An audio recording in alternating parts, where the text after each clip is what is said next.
Hey guys, అందరూ ఎలా ఉన్నారు? నేనైతే చాలా చాలా చాలా బాగున్నా.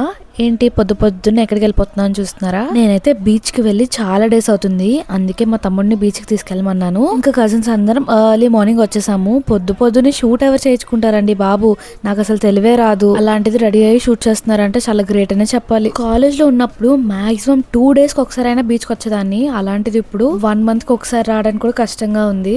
చెప్పడం మర్చిపోయా, బీచ్ లో స్వచ్ఛ భారత్ లాంటివి ఏమైనా కండక్ట్ చేస్తే మా చెల్లి వాళ్ళకి చెప్పండి, ఎందుకంటే వాళ్ళు చాలా బాగా ఏరుతారు చెత్తంతా. అండ్ మార్నింగ్ సన్ రైజ్ చూడడానికి వస్తే సన్ ఏమో లోపల దాక్కుంటున్నాడు. అండ్ మా తమ్ముడు కాళ్ళకు నిసుగు దులపకపోతే కార్ ఎక్కనివ్వను అన్నాడు. జాగ్రత్తగా కాళ్ళు దులిపేసి కార్ ఎక్కేసాము. ఇప్పుడు ఈ డాన్స్ వీడియో కానీ మా తమ్ముడు చూస్తే నా యూట్యూబ్ ని రిపోర్ట్ చేసిస్తాడు. ఇంకా బీచ్ కి వచ్చిన ప్రతిసారి నేను లెమన్ టీ తాకుండా వెళ్ళను. అది స్పెషల్ గా ఈ ప్లేస్ లోనే తాగుతా. లెమన్ టీ వచ్చేలోపు కొన్ని బిస్కెట్స్ అయితే లేపేసాము. ఇక్కడ కనిపిస్తున్న కాఫీ జైద్ అనమాట, మా అత్త వాళ్ళ అబ్బాయి జై. ఇంకా అలా ముందుకు వెళ్తున్న దారిలో మాకైతే తాటికాయలు కనిపించాయి. ఇంకా మా చెల్లి వెంటనే తాటికాయలు కొనేసింది. సమ్మర్ సీజన్ కాబట్టి ఇవి బాగా దొరుకుతాయి, నాకైతే చాలా ఇష్టం. ఇంకా తాటికాయలతో పాటు కోకోనట్ వాటర్ కూడా తీసుకుని ఇంటికైతే వెళ్ళిపోయాము.